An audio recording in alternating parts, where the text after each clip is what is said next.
The first sound wasn't the splash.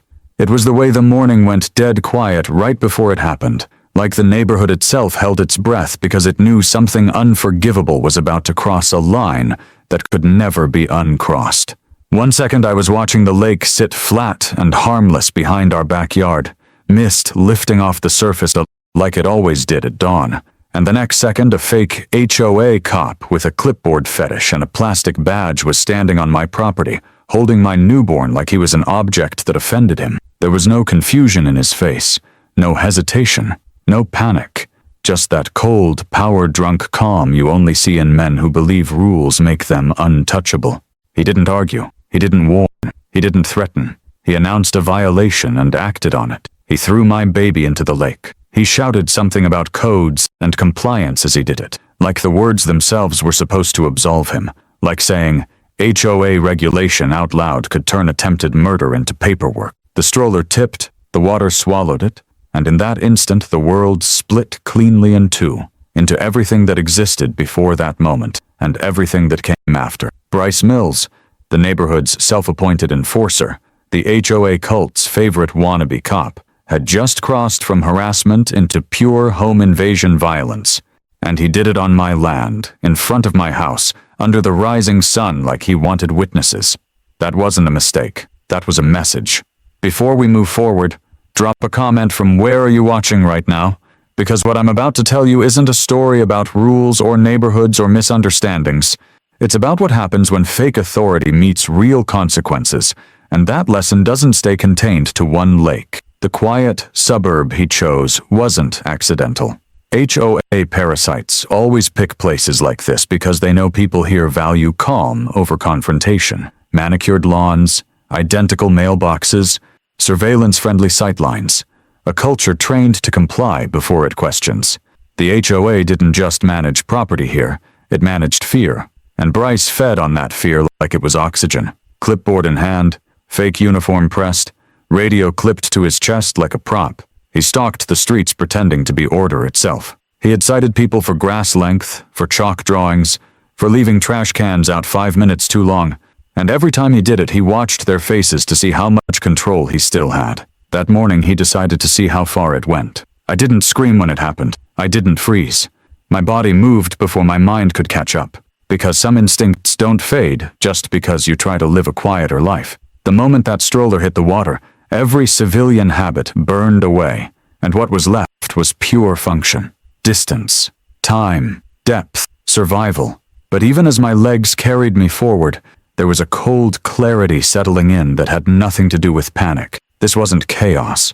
This was escalation. This was a calculated act by a man who thought the HOA shielded him from consequences.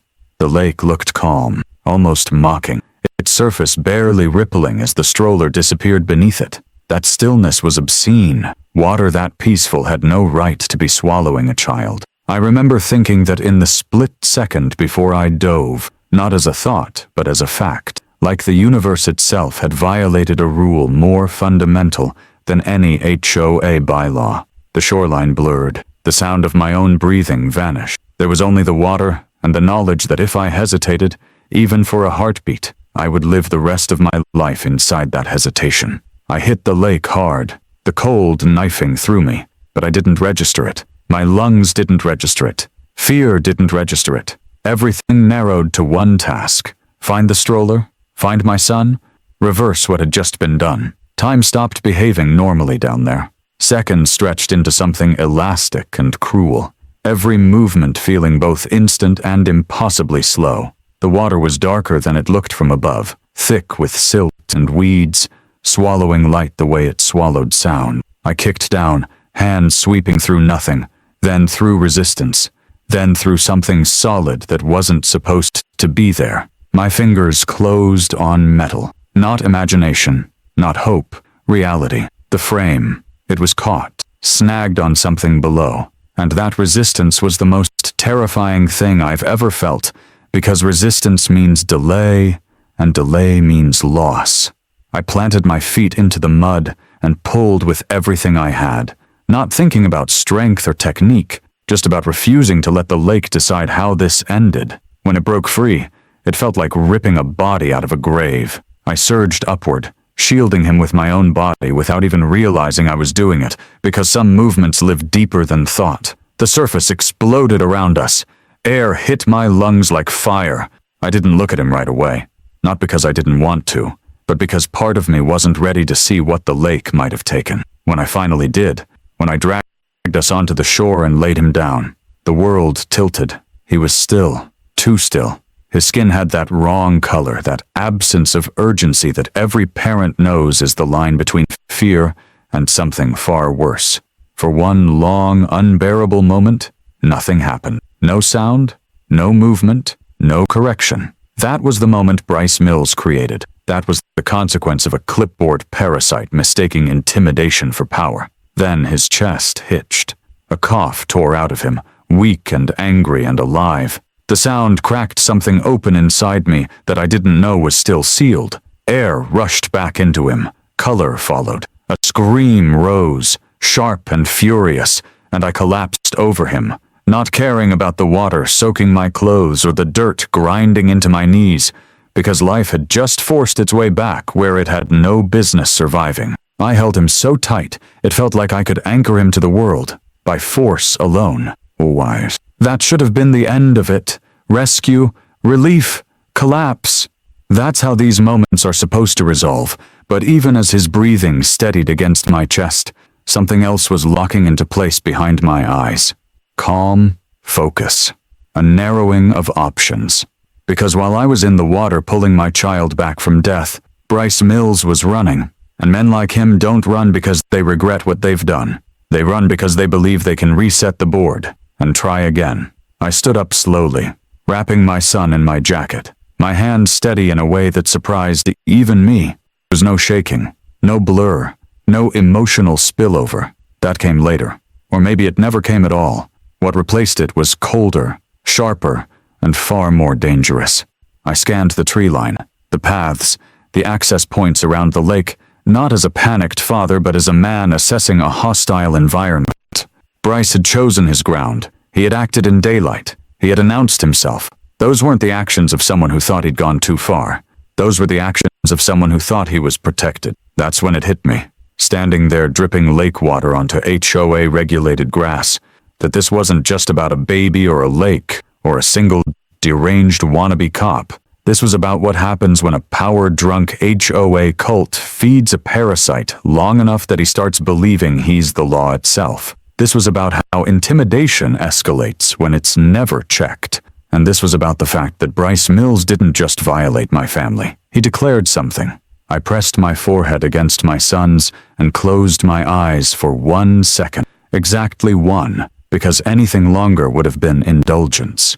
Then I opened them and looked back toward the water where the stroller had vanished. The lake was calm again, like nothing had happened, like it was daring anyone to pretend this was over. That was the moment I knew this wouldn't end with apologies or meetings or letters from the board. That was the moment I knew the power trip had already reached its final phase, even if Bryce didn't realize it yet. Because when someone throws your child into a lake and calls it enforcement, there is no going back to normal. There is only what comes next. And Bryce Mills had no idea how badly he had misjudged that. I didn't always live like this. I didn't always wake up to sprinklers and HOA newsletters and neighbors who smiled without meaning it. There was a time when my mornings started with weight on my chest that wasn't anxiety, with briefings instead of coffee, with the understanding that the wrong decision didn't mean a fine or a warning. It meant someone didn't come home. 12 years in the Navy SEALs doesn't leave quietly. It teaches you how to shut parts of yourself down so others can sleep. When I walked away from that life, I didn't do it because I was broken. I did it because I was done. I had paid in full. The move to the suburbs was supposed to be the final transition. A clean break. A place where my son could grow up without learning the sound of incoming fire before he learned to ride a bike. The realtor sold us on the HOA like it was a feature, not a threat. Structure, order, predictability. The pitch was always the same. Nothing bad happens here because everything is controlled. I believed it, not because I was naive, but because I wanted to believe that systems worked the way they were advertised when good people relied on them. The truth is, HOAs don't create order. They create permission. Permission for the wrong people to feel important. permission for petty tyrants to cosplay authority without accountability. Most of the time, it stays small. Notes on doors, threatening emails, fines for nonsense. But give a power-drunk parasite enough silence and enough validation, and eventually he stops pretending. Bryce Mills was the inevitable outcome of that permission structure. When I first saw him, he barely registered as a threat. Mid-30s, stiff posture, eyes that tracked everything a little too closely. He wore a knockoff security jacket with patches that didn't belong together, and boots that had never seen real work. The clipboard was always there, tucked into his arm like a comfort object. He spoke in citations, not sentences, like reciting rules made him taller. I'd dealt with men like him overseas, men who needed a uniform to feel real. The difference was that those men were kept on short leashes. Bryce had a board behind him that liked how he made people behave. He started small, the way they all do. Mailboxes, trash cans, lawn edges. He framed everything as community standards, but his eyes always lingered a second too long. He wanted submission, not compliance. You could see it in the way he stood too close, in the way he knocked too hard, in the way he smiled when people apologized for things they hadn't done. Fear was his currency, and the HOA cult gave him a mint. I ignored him at first. That was my mistake. I thought ignoring him would starve him. I thought he'd eventually move on to someone who fed his need for reaction. What I didn't understand then was that Bryce didn't want attention. He wanted escalation. He wanted resistance so he could crush it. And when he didn't get it from me, he started watching instead.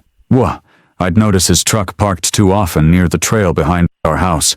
I'd catch him standing at the edge of the lake, staring at the water like it was part of a plan. He started showing up earlier, later, always when he thought people wouldn't question his presence. Night patrols, he called them. Security sweeps. The board nodded along and told residents it was for their protection.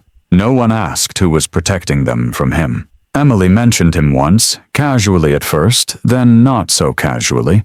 She said he made her uncomfortable, that he asked too many questions about our routines, that he always seemed to know when she was alone. That should have been enough. That should have flipped the switch immediately. Instead, I told myself it was paranoia, that civilian life recalibrates fear differently. That was me lying to myself because I wanted normal to stay intact. Bryce's background came out later, piece by piece, like rot under fresh paint. Fired from a warehouse job for intimidation. No charges, just complaints stacked high enough that management cut him loose. Men like Bryce don't lose jobs quietly. They store that loss. They nurse it. They turn it into ideology. When authority was taken from him, he went looking for a place that would give it back without asking questions. The HOA was happy to oblige. He called himself an enforcer. Not a volunteer, not a liaison. Enforcer. The language mattered. It told you how he saw the relationship. He wasn't there to serve. He was there to dominate. And every time the board let him issue a warning, every time they backed him when someone complained, they reinforced the delusion that he was untouchable. By the time Logan was born, Bryce's behavior had already shifted. Less talk, more watching. Less paperwork, more presence. He stopped citing and started looming. He'd stand at the edge of properties without speaking, just close enough to remind people he was there. That kind of intimidation doesn't show up in minutes or emails. It shows up in posture, in silence, in the way people change their routines without realizing why. I should have connected the dots sooner. I should have recognized the pattern because I had spent a career dismantling it overseas. Power vacuums attract predators. Weak oversight creates monsters. Instead, I tried to be a neighbor. I tried to be done with war. That restraint almost cost my son his life. Looking back, the lake was always part of it. That space where HOA jurisdiction blurred, where private property and common area arguments could be weaponized. Bryce fixated on it because it gave him ambiguity, and ambiguity is where fake authority thrives. He could invent rules there. He could escalate there. He could test boundaries without immediate consequence. That morning wasn't a spontaneous act. It was a rehearsal paying off. Standing there, after pulling Logan from the water, I understood something with brutal clarity. Bryce didn't see my child as a human being. He saw him as leverage, as a weakness, as a way to assert dominance over a man he couldn't intimidate any other way. That realization burned away the last of my hesitation. This wasn't about returning to who I was. This was about accepting who I still was when the situation demanded it. I carried Logan back toward the house, every step deliberate, every breath controlled. Emily met me at the door, terror and relief colliding in her eyes, and I didn't explain. Not yet. I didn't need to. She saw enough. I handed our son to her and watched her disappear inside, watched the door close, watched safety seal itself around them for the moment. That moment was all I allowed myself. Then I turned back toward the lake, toward the paths Bryce would have taken, toward the system that had let him believe he could do what he did and walk away. The neighborhood was waking up now, doors opening, faces peeking out, whispers starting. That was fine. Let them talk. What mattered was that Bryce Mills had made himself visible in a way he couldn't undo. Because when a fake HOA cop throws a baby into a lake, he stops being a nuisance and starts being a target. And whether the board understood it yet or not, whether the neighbors were ready to admit it yet or not, the power balance in this neighborhood had already shifted. Bryce thought he had exposed a weakness. What he had really done was activate something he couldn't control, and that was only the beginning. What most people never understand about HOAs is that the real danger isn't the loud rules or the fines printed in bold. It's the quiet permission structure underneath, the way authority is implied without ever being defined, the way accountability evaporates once responsibility is spread across a board that never touches the consequences of its decisions. Bryce Mills didn't wake up one morning and decide to become a monster. He was grown, slowly and deliberately, inside a system that rewarded intimidation and punished resistance.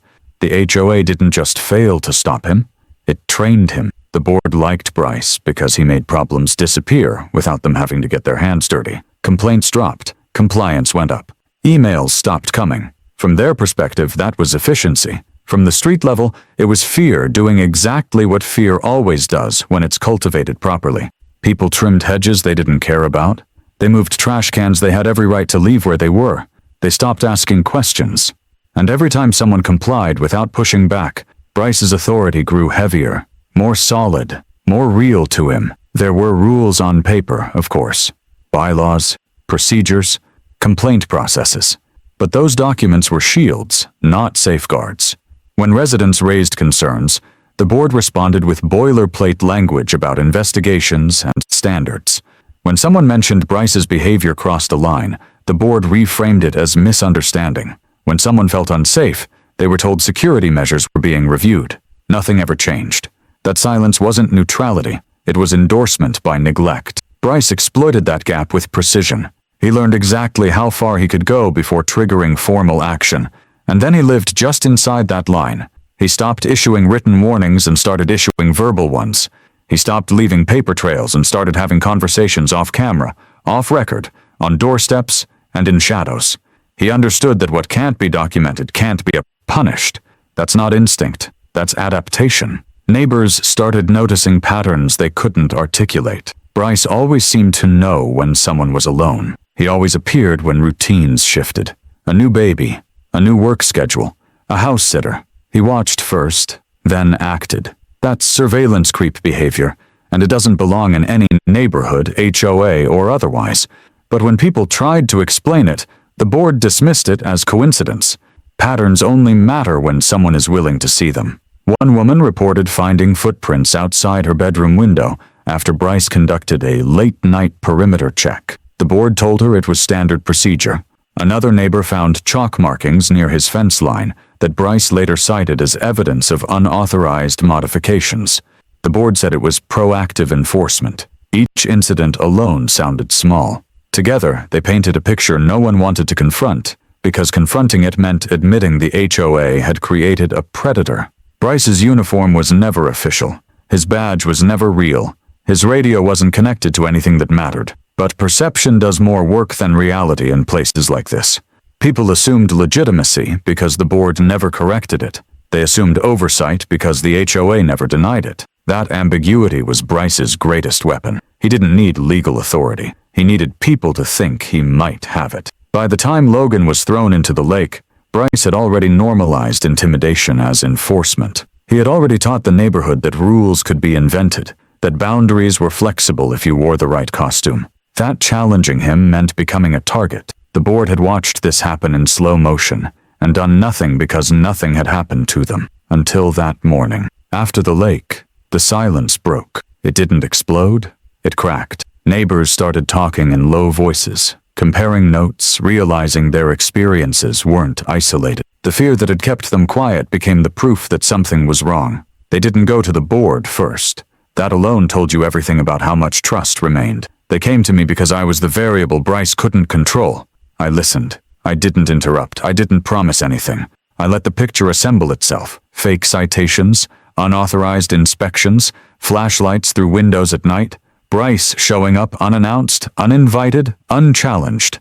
And every story carried the same undertone. The HOA knew, and the HOA chose comfort over safety. That choice is abuse of authority, even when it's disguised as incompetence. One neighbor showed me emails where the board explicitly referred to Bryce as our enforcement presence. Another produced a message telling her to respect his authority because he keeps the community compliant. That word again, compliant, not safe, not protected, compliant. That's not governance. That's control. The realization settled in slowly but firmly. Bryce wasn't operating in spite of HOA. He was operating because of it. He was the sharp end of their apathy, the physical manifestation of their refusal to intervene. They didn't throw the baby into the lake, but they built the runway that let him believe he could. Standing in my living room, listening to neighbors describe years of intimidation they'd normalized to survive, I understood something that changed the shape of what came next. This wasn't going to end with Bryce being removed. Removing him without dismantling the structure that empowered him would just create the next version. Maybe quieter, maybe smarter, but just as dangerous. The HOA cult had to be exposed, not negotiated with. That was the moment the scope expanded. This stopped being about a single act of violence and became about a system that weaponized fear under the banner of order. Bryce was the face. The HOA was the engine. And engines don't stop just because you remove one faulty part. They stop when you cut power. As the last neighbor left and the house fell quiet again, I looked at the lake through the window. It was calm, deceptively so, reflecting the sky like it always had. But now it wasn't just a body of water. It was evidence. It was the line Bryce crossed and the line the HOA had enabled him to cross. Somewhere out there, Bryce was still moving, still believing he had options. What he didn't understand yet was that once systems like this are seen clearly, they can't hide behind procedure anymore. The next step wouldn't be loud, it wouldn't be emotional, it would be deliberate, and it would leave no room for denial. I didn't go looking for Bryce right away. That would have been emotional, and emotion is how people make mistakes that cost them leverage. Instead, I went looking for patterns, for proof, for the things predators leave behind when they believe no one is paying attention. Men like Bryce don't improvise chaos. They document it. They archive it. They convince themselves they're professionals, and professionals keep records. All I had to do was find where he felt safe enough to store them. The first clue came from the edge of the neighborhood, where the manicured lawns gave up and the trees started closing in. There was a strip of land everyone pretended didn't exist because it wasn't clearly under HOA jurisdiction. Too messy. Too inconvenient. Too easy to ignore. That's where predators build nests. Tire tracks showed up there that didn't belong to anyone who lived nearby, pressed into dirt that hadn't seen rain in days. The path wasn't hidden. It was unchallenged. There's a difference. I followed it on foot, not rushing, letting the environment tell its story. Broken branches where someone passed regularly, a faint hum that didn't belong to nature, a smell of fuel and stale air drifting through the trees. Bryce hadn't run far after the lake. He hadn't needed to. He believed distance equaled safety. That belief was about to fail him. The trailer sat in a shallow hollow, like it had been exiled there on purpose. Rusted aluminum skin, flat tires half swallowed by weeds. To anyone else, it looked abandoned, a relic nobody wanted to deal with. But abandonment doesn't hum. It doesn't leave fresh footprints. It doesn't keep lights on behind covered windows. Bryce wasn't hiding. He was waiting. I didn't knock. Knockings are for people who expect permission to matter. The door opened easily, and the smell hit me first. Old paper, cold coffee, damp insulation. The inside wasn't a home. It was a control room built by someone who needed to feel omniscient. Maps covered the walls, layered and annotated. Property lines traced in red marker like targets. Names written in block letters. Notes stapled and restapled as if revised again and again. Photos were pinned everywhere. Not posed, not social. Surveillance shots. Long lens images taken from distance and cover. Backyards, windows, routines. Faces caught mid-step, unaware. This wasn't enforcement. This was stalking. And at the center of it all, taped directly above a plywood table, was my street. The table held folders. Thick, organized, labeled. Each one represented a household Bryce had decided needed management. I didn't open them all. I didn't need to. I knew what I was looking for the moment I saw one marked with my last name, Callow, written hard enough to tear the paper. That wasn't curiosity, that was fixation. Inside was everything. Printouts of public records, old photos scraped from social media, notes about my schedule, about Emily's routines, about the baby. There was a page titled Threat Profile, and under it, a single line that made my vision narrow to a point.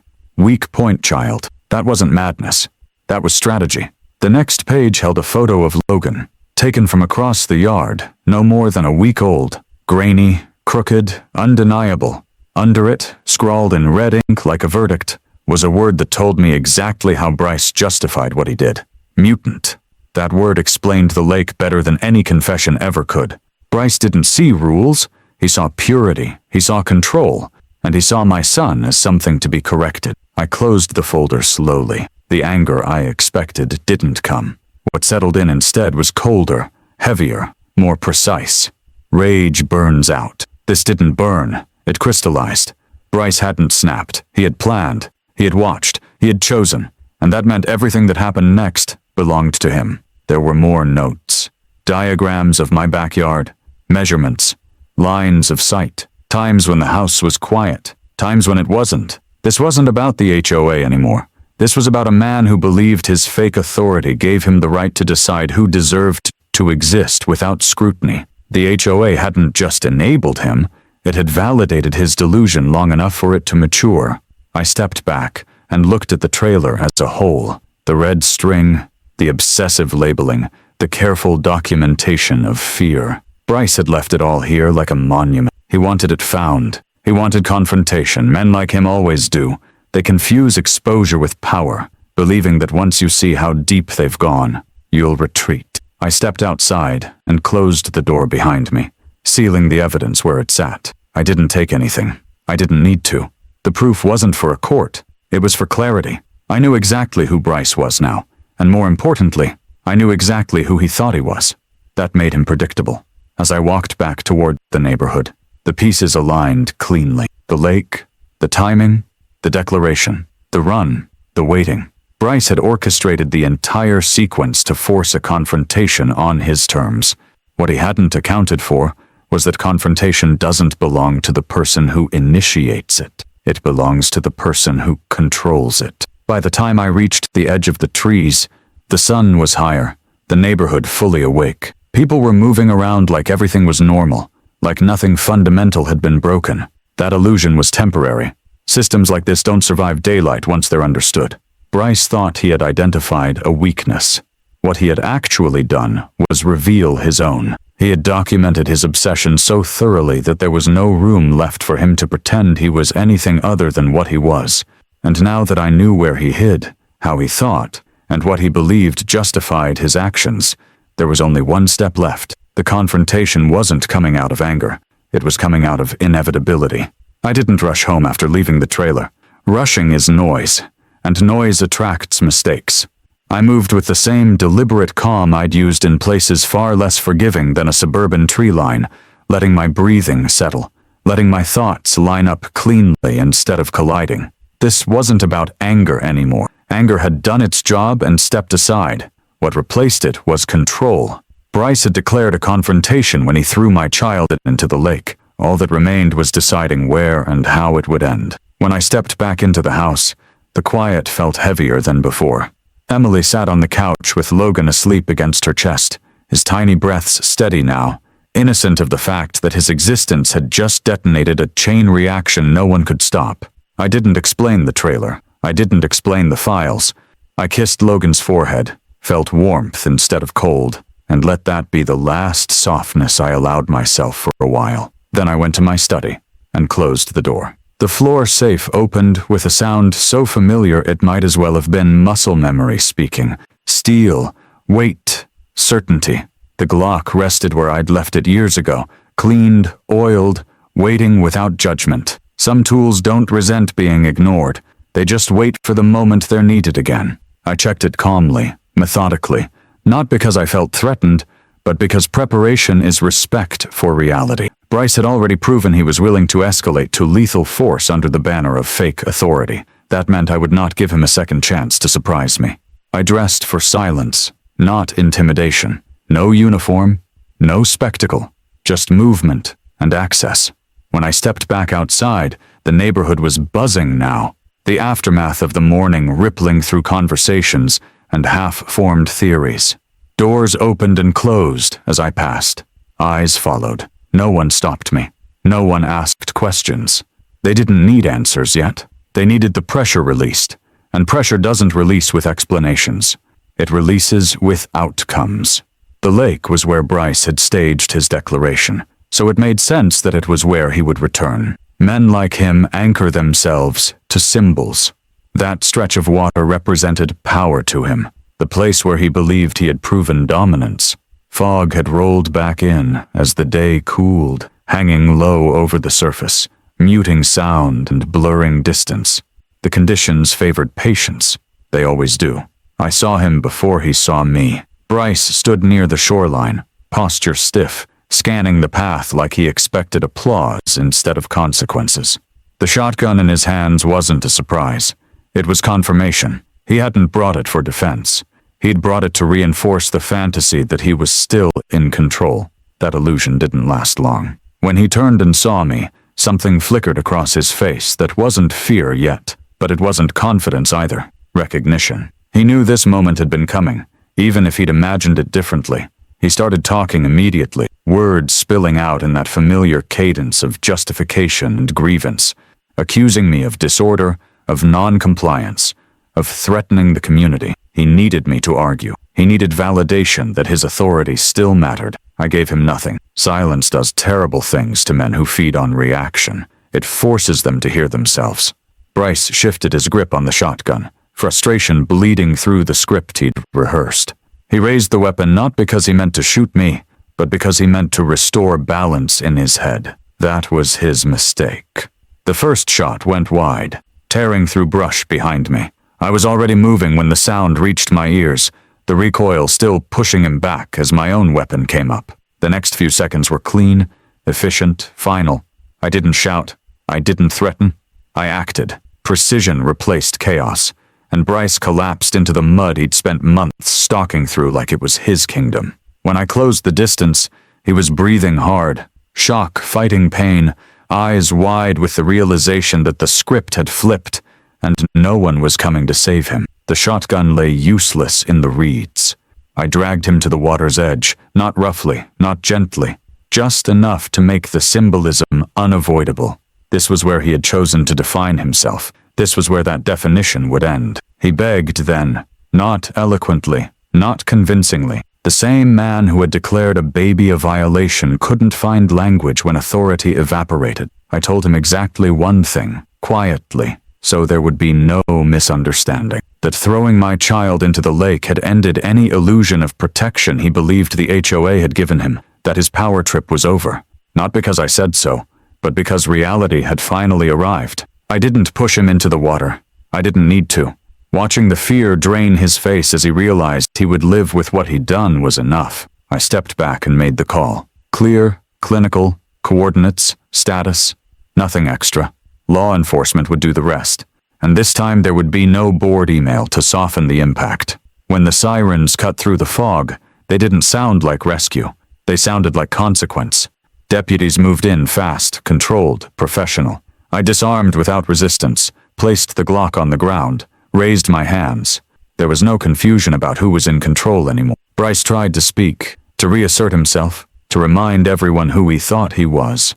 No one listened. As they cuffed him and loaded him onto the stretcher, the neighborhood gathered at a distance, drawn by the noise, by the gravity of what had finally surfaced. Faces I recognized stared back, not with shock, but with understanding. They were seeing the end of something that had haunted them quietly for years. The HOA board didn't show up. They didn't call. They didn't send statements or representatives. Their absence was louder than any defense could have been. In that moment, standing by the lake where everything had started, the illusion they'd protected so carefully collapsed in full view of the people they'd claimed to govern. And, as Bryce was taken away, bleeding, broken, stripped of every scrap of fake authority he'd clung to, the crowd didn't cheer. They didn't need to.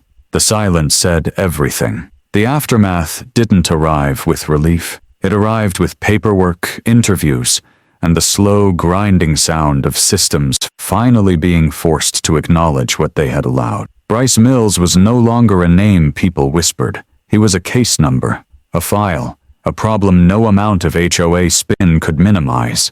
And once law enforcement started pulling threads, the entire fabric began to tear. The first authority beat landed hard. Search warrants, evidence logs. The trailer I'd walked through was no longer just a monument to obsession. It was a catalog of crimes. Surveillance photos became stalking charges. Notes became intent.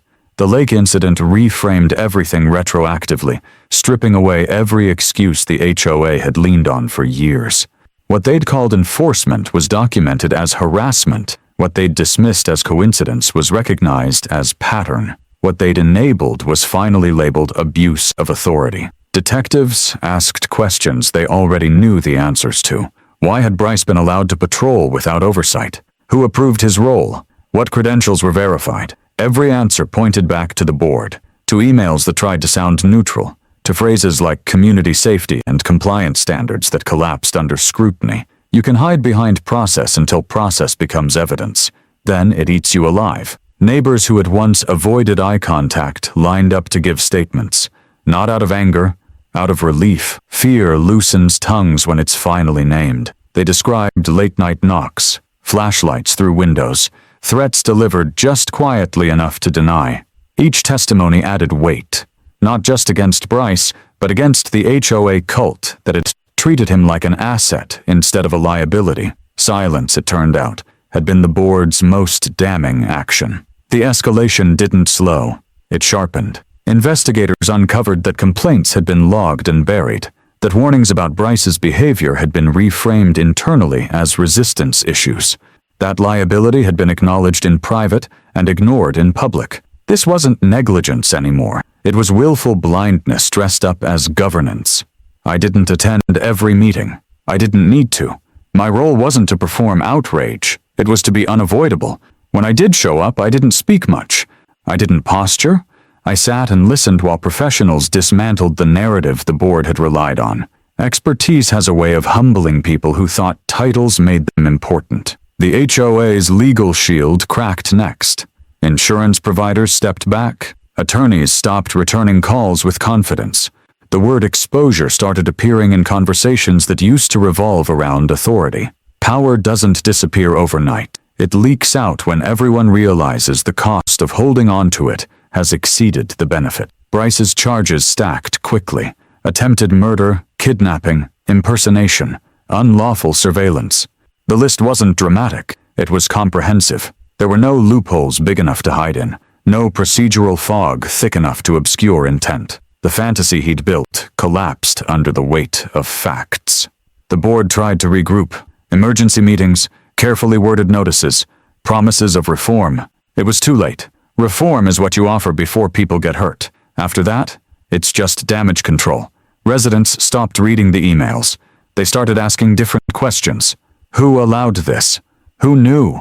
Who benefited? The answer was the same every time, and it wasn't flattering. A lawsuit followed, not fueled by vengeance, but by documentation. Class action. Structured. Precise.